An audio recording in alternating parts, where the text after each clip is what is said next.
What's going on, everyone? So reports came out. We got an update in regards to LeBron James and his glute nerve issue. He's got sciatica, and he is expected to miss 3 to 4 weeks. So he's basically going to miss about a month between now and then, obviously, that time, which means he's going to miss probably, 8 to 10 games, maybe, roughly in that regard.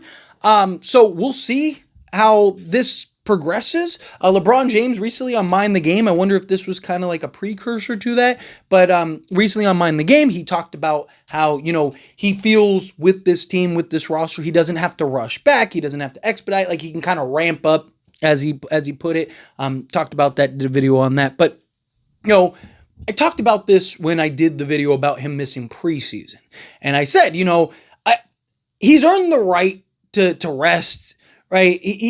I'm not worried about him figuring things out. I mean, he's one of the smartest players, if not the smartest player ever. I'm not worried about him being LeBron James. Like, I'm not worried about those things, but I worry about two things in particular, right? One, this being a persistent issue that carries into the season, right? Well, guess what? It's carrying into the season. And is this something that stretches beyond? Like, if he comes back, let's say he misses, the first 8 games, comes back, plays 20 games. Does he miss any more, right? Like, because you need him to play around 60, 70 games ideally, or 65 to 70 games, right? Especially the 65, so he meets the threshold in order to, get all the accolades and stuff like that. But also, you need as many games with LeBron James as possible to build chemistry with him and Luka Doncic and Austin Reeves and whatnot. So, this is something that I talked about in that previous video. We need to kind of keep an eye on and monitor with LeBron James. So obviously this is now leaking into the actual season. We'll see how it persists as we progress. But the other big thing is just building the chemistry, right? Getting the reps, getting the opportunities, right? This training camp is so important because could be potentially the last one with LeBron. And 2, it's the one in which you're trying to build and create the identity slotted alongside Luka Doncic. Players are going to come and go. You're going to have different players and stars and all those different things over the next, 8, 10 years, whatever, right? But right now, you want to build that identity. You want to build that chemistry. You want to kind of create that what you want this team to look like, and especially getting the reps with Luka Doncic and LeBron James, and Luka Doncic, Austin Reeves, and LeBron James, and really kind of ramping up and gearing up to that. I'm not worried about, again, LeBron figuring stuff out. I've talked about LeBron's probably going to have to be the third option. He's never really going to be the third option. At any point, if he's like, hey, give me the rock, guess what? He's getting the rock.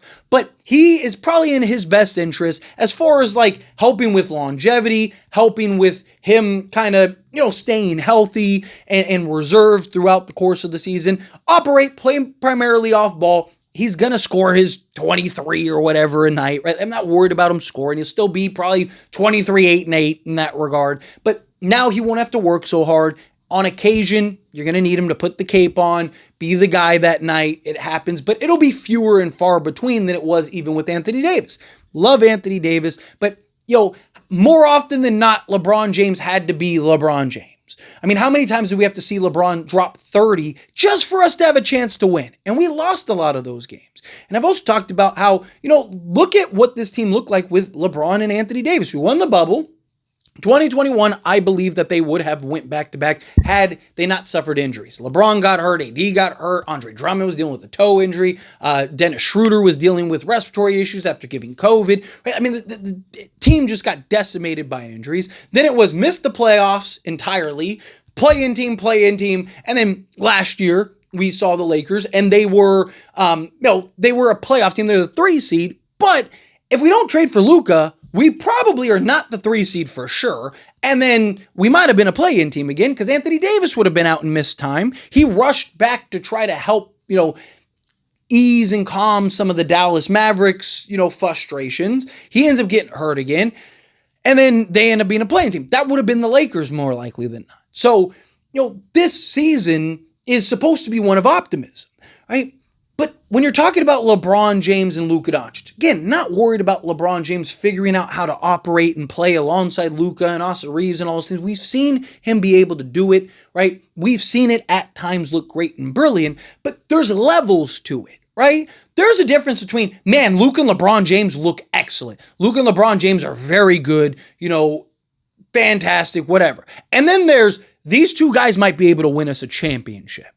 Right? Like there is, wow, they are unbelievable as a duo. And there is, nobody's beating those two in a 7-game series. Right? Like that, there's levels to this. And I want to get as close to, if not to the level of nobody's beaten this version of LeBron and Luka. Right? Like that's the idea. That's the goal where you get to.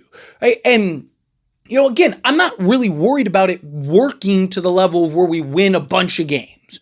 Right? Obviously, LeBron needs to play, Luka needs to play, things like that. But I'm worried about, is it good enough to win and yield a championship? Because we don't play for 60-win seasons. We don't play for, conference finals. We don't play just to make the NBA finals. We play for NBA championships, the Larry O'Brien trophy. Now, look, talked about this on several occasions. Lakers are going to be a good team either way, right?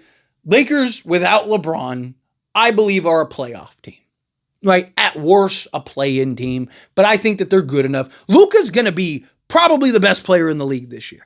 I fully believe that he's going to be MVP level Luka. I think he's going to have an MVP level season. I think the MVP is his to lose as long as he, plays the 65 games, right? So I'm not worried about this team being good. DeAndre Ayton and Luka Doncic, I think, is going to be the best two-man game in all of basketball. This would be a good opportunity for Austin Reeves and Luka Doncic to kind of figure some stuff out. We'll touch on that here briefly more here in a moment, right? Like, not worried about this. Still going to be an excellent offense. We've seen Luka do more with less. Right, this will be good to give guys opportunities to kind of step up and pick up, right? Like Jake LaRavia, this could be good for him, good for Rui Hachimura, good for Austin Reeves, DeAndre Ayton, right? Like this is going to be good for a lot of guys because it'll allow them to kind of get more opportunities, get more reps, kind of get a look at some guys a little more than we would have otherwise, right? It'll help. It'll help in several areas with several key players, kind of help shape out like, okay, these guys make a lot of sense without LeBron in a potential post-LeBron era, which could be as soon as next season, right? So to me, I do think that there are some benefits to LeBron sitting outside. Obviously, the other one is like LeBron just, being healthy, staying rested. You don't have to rush to get him back. I think Lakers are a playoff team, right? LeBron to me is the one that takes you from potentially a 6th seed to a 2nd or 3rd seed and potentially contention. Right, like LeBron is, you add LeBron to this Lakers team. I think this Lakers team is really good, and then LeBron could potentially be the thing that puts them over the top. That's kind of the idea. That's kind of the deal here, right? But in general, right, like I still want to see and have this team get as many reps as possible. I want to see LeBron get as much opportunities to learn and play off of Luka Doncic as possible. We need that duo to work as well as possible. Now, look, if he, misses 10 games, comes back and he's good the rest of the way, I mean, he'll miss a game here and there, right? But I'm not, like, if he misses those 10 games and he plays, another, he only misses like 3 more games or 5 more games the rest of the season, then fine. No worries, no complaints. In hindsight, I don't think it'll matter much.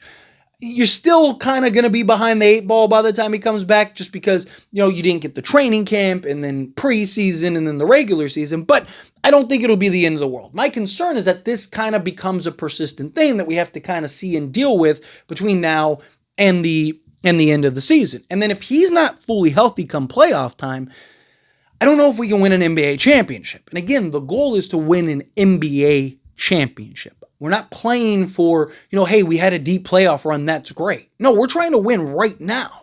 But if you don't have a healthy LeBron, I don't think we're winning this year, right? Unless some crazy trades happen or something crazy happens, right? I think more likely than not, you're a playoff team. You might, be able to win maybe the first round or something if you get the right matchup, but as far as going like conference finals, NBA, I just don't see it without LeBron James. You need a healthy rejuvenated, ready to go, ready to conquer the world LeBron James, paired with a Luka Doncic that's looking like the best player on the planet. Right? Lakers are a very flawed team. But the one thing that can put you over the top, the one thing that could change you from a flawed team to hoisting the Larry O'Brien at the end of the year is you have Luka Doncic, who at worst is a top 3 player in the world, and LeBron James, who, again, is a guy that can be a top 10 player, has more experience than like every player in the league combined, so on and so forth. Like, you need those guys. Now, again, I do think that this is good for Austin Reeves and Luka because we need to kind of see and evaluate them a little bit.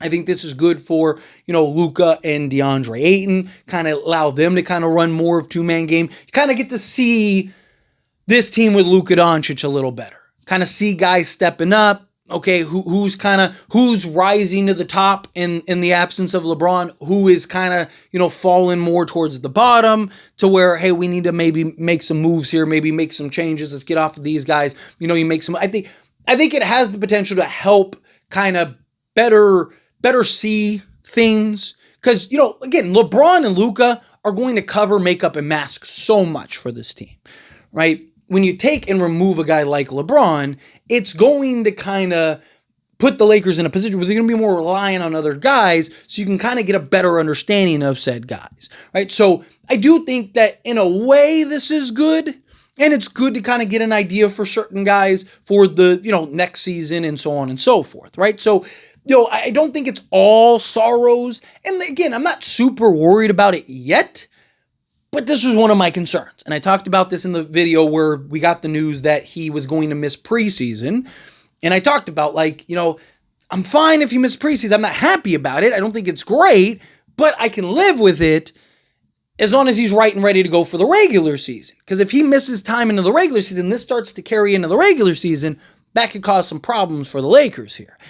Well, now we're getting into that territory. So we'll see. We'll see how it all plays out. But anyway, as always, this is a discussion. I pass question to you. Let me know your thoughts and opinions down in the comments. That being said, if you haven't liked this video, hit that like button. Helps me out. As we enjoy these types of videos, truly appreciate it. Not subscribe channel, hit that subscribe button. Turn on the bell notifications. Appreciate y'all. See you in the next one.